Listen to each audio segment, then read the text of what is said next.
So may I ask, who are you backing currently, like for the nomination? The thing is that like I just like to report on what's happening and talk about the different people's stances, but it feels too shilly to like say like I support this guy like this or like it's like what does that mean? Like if they drop out, am I like not interested or like I don't know. Like that, like different candidates have different positions that I kind of sort of support, but I'm not like banking strongly on any particular person winning right now. Like I don't know. I just don't feel it feels weird that like why would I do a whole bunch of research, get super invested in one candidate now when we're still pretty early in the nomination process. That makes sense. I voted for Hillary back in the day. What? It was between Trump and Hillary. You all did too, you assholes. Oh, I like how that's the prevailing thing on my subreddit. Apparently, people are posting that I didn't even vote in the last election. Nice one, guys. Did you almost didn't, but you did. Yeah, I voted for Hill Dog. As much as I Hill Dog. Who would you back in a hypothetical caucus? Can you not engage in hypothetical? What the fuck is going on? Why are you so spineless now? What? If I had to vote in an Iowa caucus right now, like if it was my Donators caucus, are the worst. I think if it came time for it to be my caucus, I'd probably do a bit more reading. It would probably be Warren. I think would be the one who I would back, or maybe Biden. A status quoer. Oh, what? Why Biden? Just curiosity. I'm easily influenced, so maybe you can bring me back. I think I'm like I was okay with most things under the idea of like what Obama did and the direction that Hillary wanted to go. Biden seems to be like represents a continuation in that direction. And then Warren would probably be a little bit more progressive in terms of her policies, which I think I would like. The idea of entirely dismantling the ACA and trying to push through something completely new is not something I'm too thrilled about.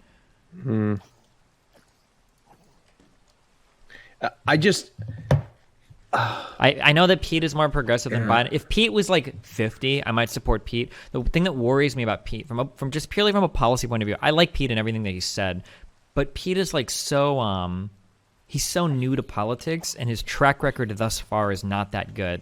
So it's really hard to say like the direction that he would go. Like I just don't have enough data on Pete to feel confident about like his direction. It's my problem with Pete right now. Oh, actually, I haven't heard Bloomberg say anything stupid, though. Maybe I would actually support Bloomberg. I don't know. Actually, Bloomberg seems like a pretty chill dude. You don't want Bernie? You pretty much mentioned everybody but Bernie. Do you not like Bernie? I don't like almost any of Bernie's policies, unfortunately. I would take Bernie over Trump in a heartbeat, but Bernie goes so far left on some things that it's just too much. Like what? Like national rent control is not something I'm a big fan of. Federal jobs guarantees and the Green New Deal is not something I'm a big fan of. I don't think he has the political capital to get anything remotely similar to Medicare for All passed. I think that's way too extreme right now, so I'm not really a big fan of that. 1, 2, 3.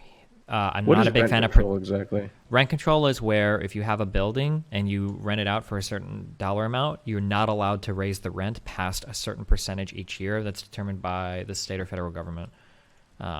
Some states are already like that, though, right? Yeah, some states have rent control, yeah. But the idea is that it disincentivizes reinvestment into property. It causes a lot of properties that are rental properties to be converted to condos and sold, and it disincentivizes the construction of new property because why the fuck would you build property if you can't have the rent reflect the actual price of the unit? Interesting.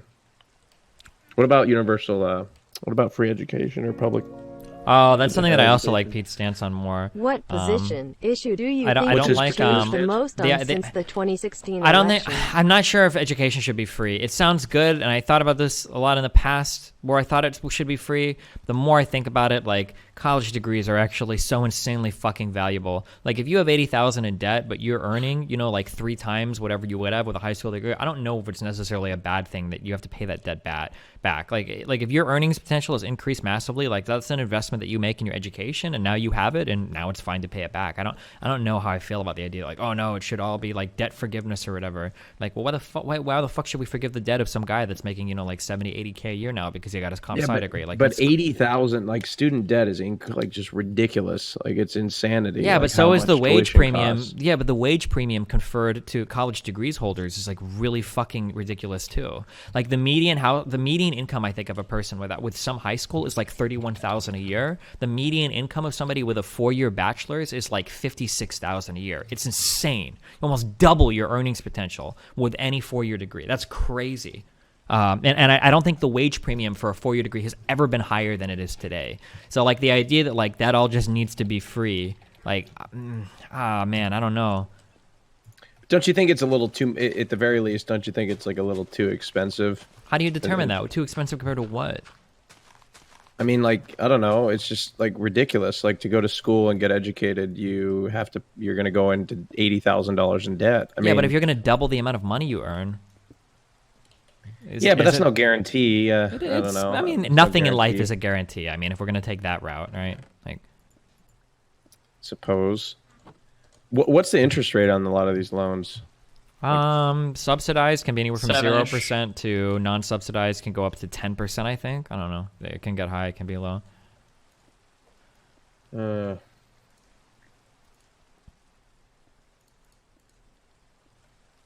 don't know. I just feel like for me, like, because my college was paid for, and I feel like if it hadn't been paid for, I think that my path and journey would have been a lot different. Yeah, I mean, I think that like greater access to things like student loan stuff is good. I don't have any problem with any of that. I just the idea that like all of it should be made free.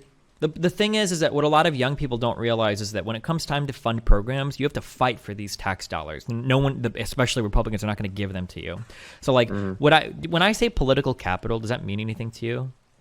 Yeah, it means like pull, right? Like Yeah, like leverage, what do you have to yeah. give in order to get something? You know, every program that you fight for, you're probably gonna have to give somewhere else. You know, like people criticize Bernie or Warren for voting on, you know, like you voted on the crime bill, or you voted on the military bill. Well, usually the reason why they were able to vote on that is because you know they got some rider added to the bill that supported some cause that was important to them. Like usually it's not a bad thing. Usually it's a pretty good thing that they ended up signing on to these things because they were able to get something for their signing on. But the problem I'm having with like getting free education for people that are already making a fuck ton of money now as a result of education. Like I feel like there are better things to fight for. Like types of so, like, healthcare is like way more important. Yeah, sorry, go ahead. Is Pete's take like is Pete's like plan? Isn't it something along the lines of like free education for people at a certain income bracket? Then Yes. if their parents make a certain amount of money, Yeah. then Like I make a fuck ton of money. Why the fuck would somebody like in Twitch chat, why should their tax dollars be going to pay for like my kid's education? It doesn't make any sense. It's just, that's a really dumb way. Like you're going to be spending so much to fight for that program. And it's like, well, you know, wealthy people don't need that money. Like why not use your efforts in other places? I think to some degree I could probably agree with that. But I have many friends that come from wealthy families, but for some reason, like their parents have like this idea that they need to do the same thing that they did, but like without taking into account like the difference in time and how much higher tuition costs are now. I reject that. I would need to see numbers for that. People always say this, like, well, what about all the rich kids who come from rich families who the families don't want to spend? Nah, I mean, I'm sure this happens, but like, this is such a fucking one-off that I don't give a fuck about even considering it. I mean, okay, all right. Well, I've seen it happen in my own circle of people. Which Yeah, I think I'm is sure. stupid. I've also seen gay people have better lives than straight people. So does that mean that like all straight people are, you know, worse off? Like, Do you think you would have gotten like, so say like this past, like say Pete's plan went through or whatever, do you think you would have got fucked over by your parents having like a bunch of debt? No, I already Steve. got fucked over because of the way that the FAFSA works. Sure. Correct. Like I got fucked over the exact same way. Sure. But I mean, I was still able to get like loans and shit. And I'm okay with making like loans and stuff more affordable to people. Like I'm fine with that. Cool. Yeah, I think that's okay. What do you think about like the people that'll go get themselves in like really intense debt and then like choose a career path that's just like not going to pay that loan back, or they're going to be strapped to pay that loan back? Like somebody spending 80 to 100 grand in student loan debt and then going and getting an art degree or something like that. It's really dumb. It's bad financial planning. A lot of Americans have very, very bad understandings of finance. Like, yeah. But I mean, like, yeah, I don't know what to do about that other than more financial education in the U.S. or whatever. But What do you think? What do you think the income bracket should be for somebody to like? What under Pete's plan? Like families making over what amount of dollar amount would not be eligible? I mean, like, we would have to break that out with some numbers, like find out like what is the minimum average like survival income in a given area, how much more can you make over that to afford different things, like that would be like a numbers game, like, but basically the idea would be like if you have enough income that you can afford it, then you should be expected to afford it, like your parents should be expected to pay for it, like I don't know. Buddha just says 100 grand a year. I imagine this would have to be on a region by region basis. Absolutely, right? Yeah, like 100 grand, 100 grand in Nebraska is a lot of money. 100 grand is a lot of money anywhere, to be clear. Yeah, but like in Sanford, in the Bay Area, if you're living like in the middle of the Bay Area, 100 grand. For sure, yeah, but it's very rare. A lot of people say real dumb shit like 100 grand is nothing in California. Bullshit. 100 grand a year, even in LA, can be a lot of money. Now, unless you're talking about literally living in the most expensive parts of the most expensive cities, 100 grand a year is going to be okay. Even in LA, even in San Francisco, even in New York, there are plenty of places in these areas where you can live. I mean, New York, the city. There are plenty of places where you can live. Not Manhattan, but New York City. There are plenty of places you can live of 100K a year very comfortably. Yeah, okay. Yeah, that's true. But there's also places that you would live and you'd be in poverty. Yeah, for sure. But if you're choosing to live there, then you're beyond redemption anyway. You're too stupid. You should go poor, go homeless, and die so that we don't have to worry about you anyway. Jesus Christ. Oh, man. In a video game. Sorry. Oh, thank God. Oh, thank God you said that. That was real extreme for a second. That was really close. In real life for a second. Holy shit. Everybody at Twitch just held their breath and waited till you were going to say that, and then now you're good. Yeah, 100 grand's a lot of money to make in a year, for sure. But isn't it true that like most people in financial the people that have the most financial trouble are like the people that make like between like 100 and 200 grand or something like that. To get in above their heads what do you and think spend about way the beyond their argument means. that you should I don't fight know. for something more extreme too? Hopefully make some compromises and end up with an even better system than the one with built-in compromises. Yeah, that sounds great if you're negotiating an allowance with your parents, but I don't think the political process is quite that simplistic. Sorry, fuck. Okay, wait, what did you ask, Raj? I was wondering. I heard. Let's see. That a lot of people that are in a higher income bracket, six-figure, 22 school a year or something. programs. Wait, hold on, Community somebody is- college works amazingly well. Once you graduate, no one cares. Jesus. Okay, sorry. Okay, one more time. Go for it. What were you Like in saying? an income bracket that between like 100, 200K a year, a lot of them have financial trouble because they spend well beyond their means. Oh, that and wouldn't get surprise themselves me. into debt. I don't know if it's true or not, but if that was true, it wouldn't be surprising in the slightest. But like I had AT&T fiber for 1 year. I didn't have a single internet problem. It was unbelievably fucking good.